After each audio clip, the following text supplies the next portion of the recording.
창세기 47장 29절에서 31절까지의 말씀. 창세기 47장 29절에서 31절까지의 말씀을 보도록 하겠습니다. 찾으셨습니까? 우리 같이 한 목소리로 같이 봉독하겠습니다. 이스라엘 족속이 애굽 고센 땅에 거주하며 거기서 생업을 얻어 생육하고 번성하였더라. 야곱이 애굽 땅에 147세라. 이스라엘이 죽을 날이 가까움에 그의 아들 요셉을 불러 그에게 이르되 이제 내가 내게 은혜를 입었거든 청하노니 내 손을 내 허벅지 아래에 넣고 인애와 성실함으로 내게 행하여 애굽에 나를 장사하지 아니하도록 하라. 내가 조상들과 함께 눕거든 너는 나를 애굽에서 메어다가 조상의 묘지에 장사하라. 요셉이 이르되 내가 아버지의 말씀대로 행하리이다. 야곱이 또 이르되 내게 맹세하라 하매 그가 맹세하니 이스라엘이 침상머리에서 하나님께 경배하니라. 아멘. 조명을 위한 기도를 드리겠습니다. 하나님, 오늘도 우리에게 말씀을 주시옵소서. 주의 말씀이 우리 가운데 증거되어질 때 이 말씀이 오늘 내 삶을 새롭게 하고 내 신앙을 하나님 앞에 한 발 더 가까이 나아가게 하는 그런 말씀이 되게 도와주옵소서. 무엇보다 성령의 조명하심을 통하여 말씀을 잘 깨닫고 또 깨달은 것만큼 살아내는 귀한 은혜 있게 인도해 주옵소서. 거룩하신 예수님의 이름으로 기도하옵나이다. 아멘. 오늘 창세기의 172번째 시간입니다. 야곱의 유언이라고 하는 제목으로 말씀을 나누도록 하겠습니다. 1900년대에 미국의 아주 유명한 투자가 중에 하워드 휴즈라고 하는 분이 계십니다. 이분에 대해 사람들이 이분의 인생을 이제 뭐라고 평가하냐면 이분을 사람들은 진짜 기인이었다라고 평가를 합니다. 그는 정말 많은 재주를 가지고 있었고요. 또 돈도 많이 벌어서 많이 벌었고 아주 자신의 삶을 정말 아주 기이하게 만들어갔습니다. 그의 삶이 참 기이해서 그런지 여러분 그 아시는 영화 중에 그 아이언맨이라고 하는 영화가 있잖아요. 그 영화의 주인공이 이제 토니 스타크라고 하는 주인공인데 그 바로 이 사람을 그러니까 하워드 휴스를 모티브로 해서 그 영화가 이제 만들어졌다고 합니다.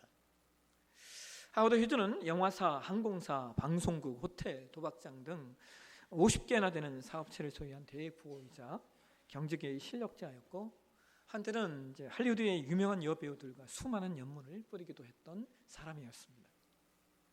그런데 그런 그가 죽기 10수년 전부터 결벽증을 앓게 되었는데요. 그래서 그는 일체 사람을 가까이 하지 않았고 심지어 무균 상태의 유리관 속에 들어가 10년이나 생활을 할 정도였다고 합니다. 그래서 여러분 그런지 여러분 그의 죽음의 사인이 뭔지 아십니까? 영양실조였다는 거예요. 그는 1976년에 죽음을 맞게 되는데요.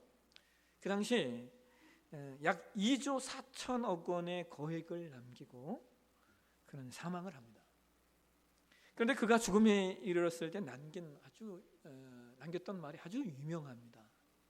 그가 남겼던 말이 뭐냐면 nothing이었습니다. nothing.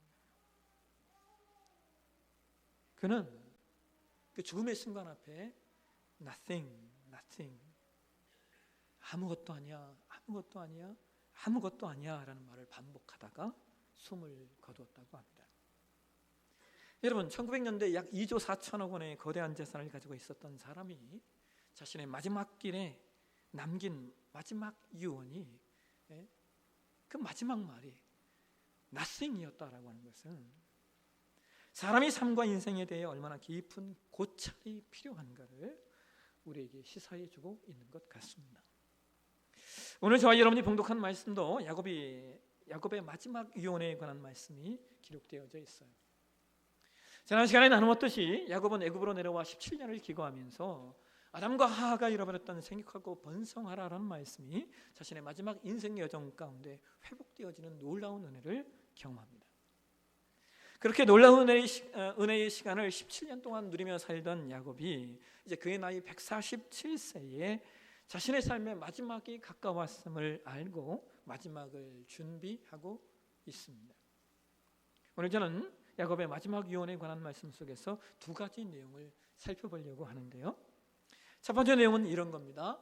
나는 루벤인가 아니면 요셉인가 라고 하는 거예요. 우리 함께 창세기 47장 29절 말씀을 한번 보실까요? 우리 한번 같이 한번 읽도록 하겠습니다. 이스라엘이 죽을 날이 가까움에 그의 아들 요셉을 불러 그에게 이르되 이제 내가 내게 은혜를 입었거든 청하노니 내 손을 내 허벅지 아래에 넣고 인애와 성실함으로 내게 행하여 애굽에 나를 장사하지 아니하도록 하라. 여러분, 야곱이 마지막 유언을 남기면서 어떤 행위를, 요셉에게 어떤 행위를 하게 합니까? 자신의 허벅지 아래에 손을 넣어라 라고 이야기해요. 여러분, 이 행위가 어떤 행위일까요? 이 행위는 고대 근동 사람들이 서로 간에 맹세할 때 했던 행위입니다. 그래서 창세기 24장에서도 아브라함이 자신의 충성스러운 종이었던 엘리에셀에게 하란으로 가서 이삭의 아내가 될 사람을 찾아와라 말할 때도 아브라함이 그럽니다. 너는 내 허벅지 밑에 손을 넣고 맹세하라 이렇게 이야기합니다. 근데 여러분, 여기 이 허벅지 아래라고 하는 것은 해석이 좀 필요한 내용입니다. 왜냐하면 이 허벅지 아래는 우리가 이제 보편적으로 이해하는 엉덩이 아래 그 부분을 말하는 것이 아니기 때문입니다. 우리 개역개정판 성경에서 허벅지 아래라고 표현된 이 내용이 원어에 보게 되면 이것은 그 사람의 신체의 그 서해부라고 합니다. 서해부. 이 서해부가 어디냐면 사람의 널쩍다리와 성기 사이의 그 가랑이 부분을 이야기하는 겁니다. 이걸 우리말로는 사타구니라고 이야기합니다. 이 사타구니가 아주 순 우리말입니다. 그래서 창세기 47장 29절 말씀을 현대의 성경에서는 어떻게 번역을 하냐면 이렇게 번역을 합니다. 그러니 너는 내 사타구니에 내 손을 넣고 내게 맹사여라 라고 번역을 합니다. 그러면 여러분, 왜 고대 근동 지역의 사람들이 이렇게 맹세를 했냐? 고대 근동인들은 사람의 성기에 생명이 있다라고 생각을 했습니다. 그래서 그 생명을 두고 맹세를 하라라고 하는 거예요. 그리고 더 나아가 이 맹세는 대를 이어 후손들까지 지켜야 된다라고 하는 의미를 가지고 있는 아주 강력한 맹세였습니다. 그래서 야곱은 그러한 강력한 맹세를 요셉에게 요구하고 있는데요. 근데 여러분, 그 맹세의 내용이 뭡니까? 애굽, 즉 이집트에 자신을 장사하지 말라는 거예요. 자신의 시신을 애굽에 묻지 말라는 것이죠. 이것은 자신의 장례식에 대한 맹세이고 유언입니다.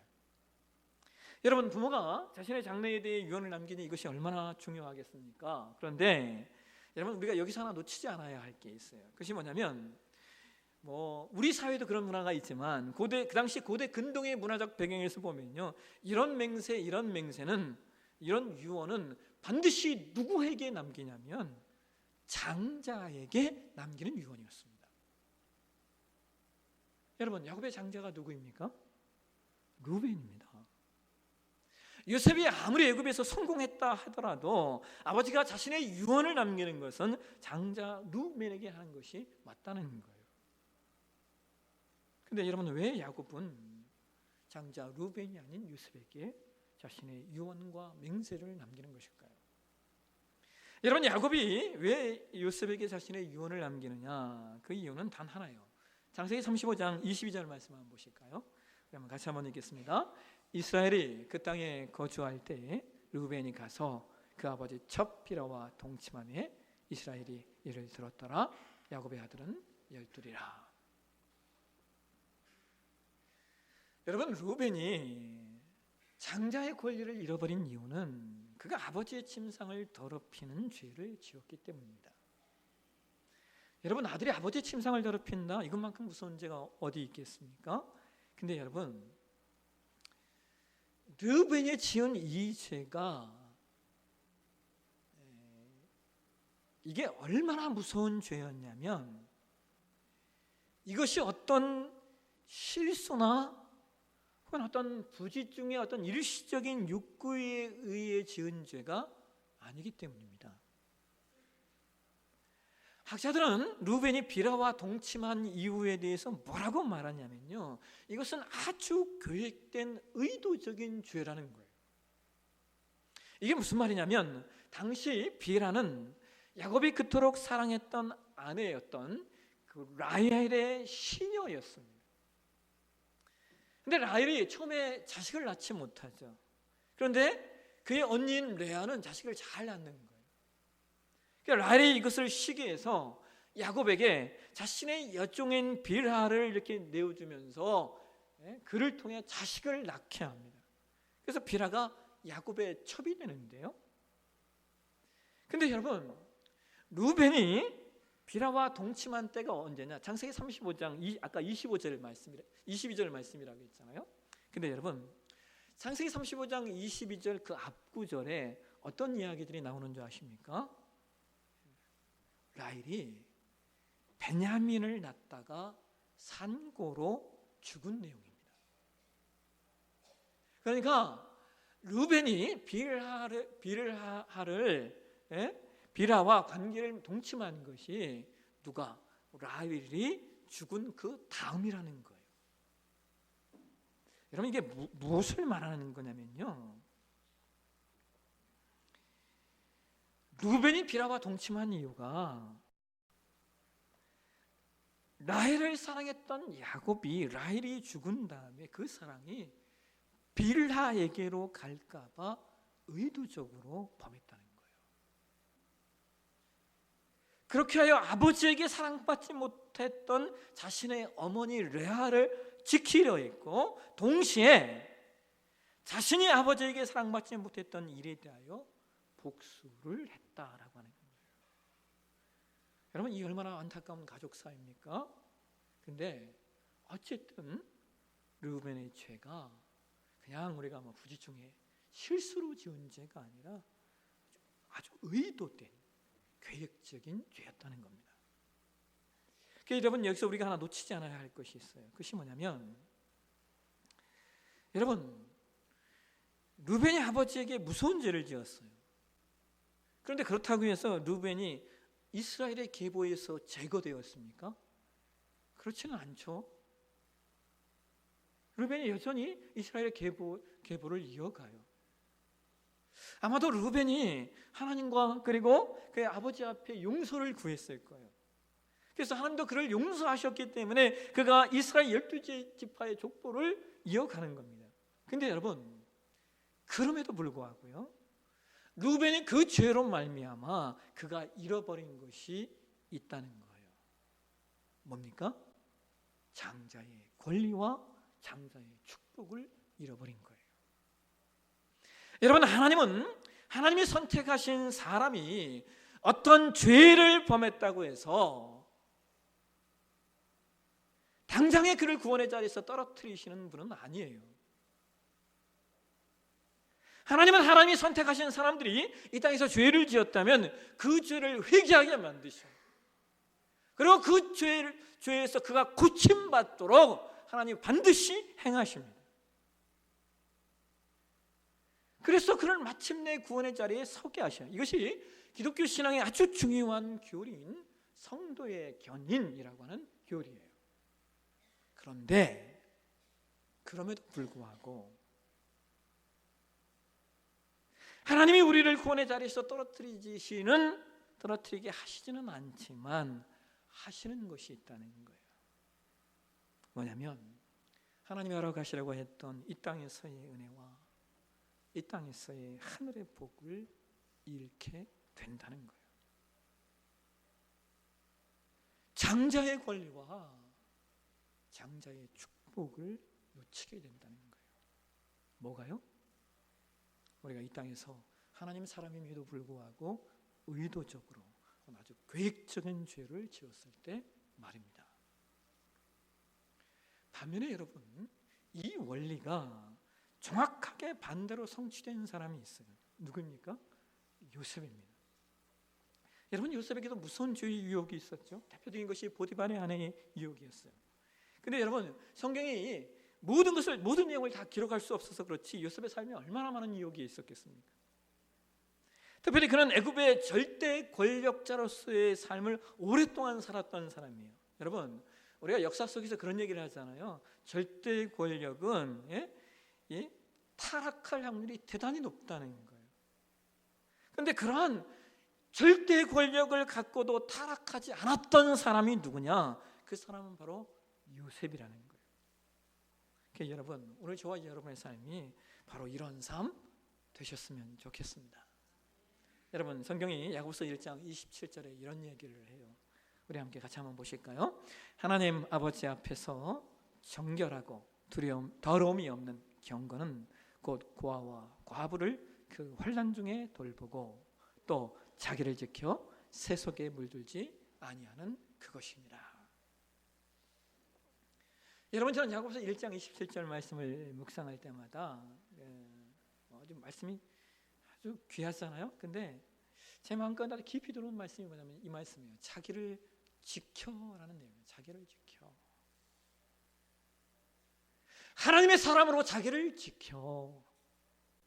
죄에 그리고 세속에 물들지 않는, 그래서 장자의 권리와 장자에게 허락하신 하늘의 복 이걸 놓치지 않는 그 하나님의 사람, 저와 여러분이 되셨으면 좋겠습니다. 두 번째, 우리가 야곱의 마지막 예언에서 살펴봐야 할 두 번째 내용은 나는 돌아갈 고향이 있는가라고 하는 내용이에요.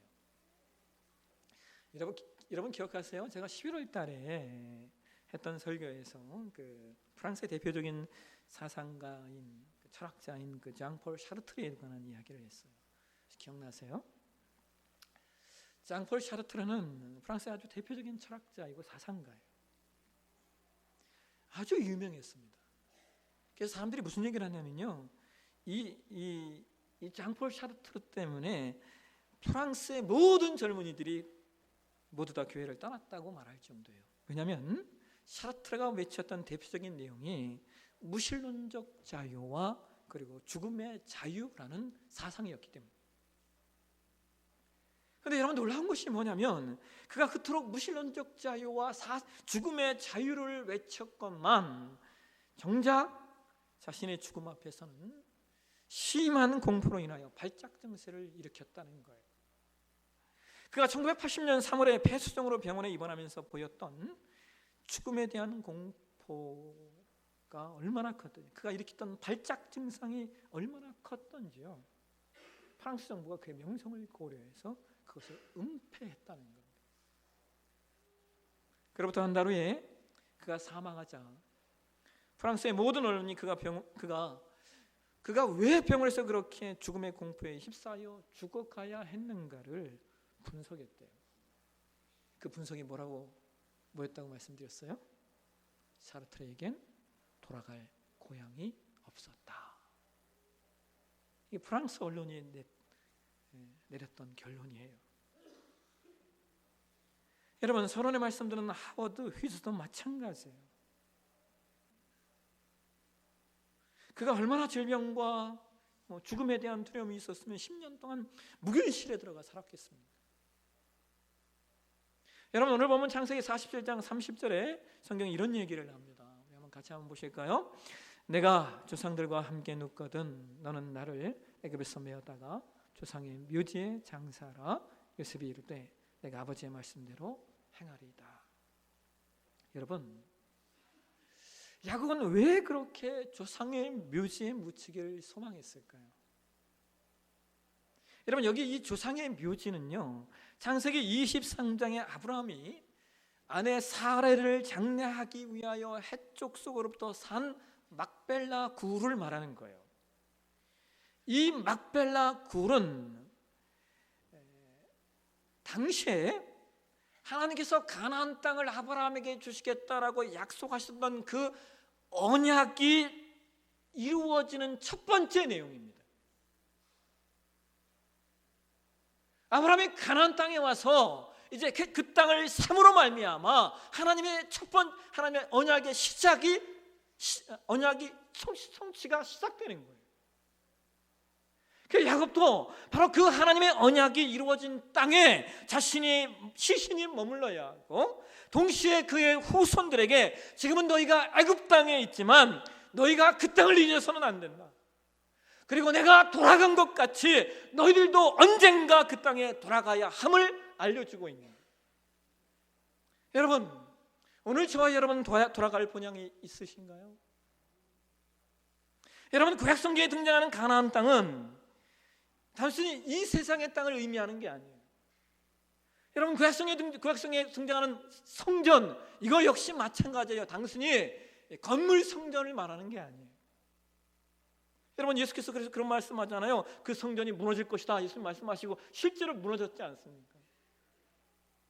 그래서 성경에 등장하는 가나안 땅이나 예루살렘 성전은 오늘날 우리에게 어떤 의미냐? 그것은 단연코 하나님의 나라입니다.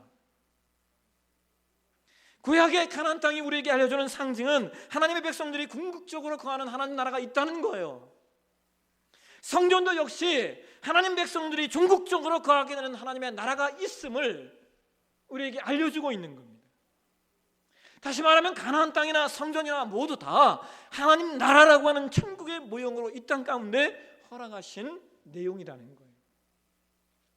그래서 여러분, 시편 84편 10절에 성경이 이런 얘기를 하고 있어요. 우리 말씀 같이 한번 보실까요? 같이 읽겠습니다.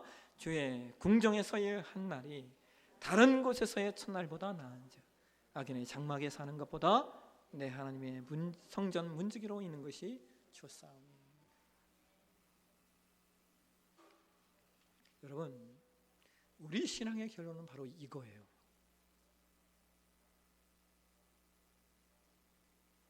내가 세상에서 무엇을 갖고 어떤 위치에 있든 우리가 그것을 위하여 사는 자도 아니고 그것이 우리의 모든 것이 될 수 없다는 거예요.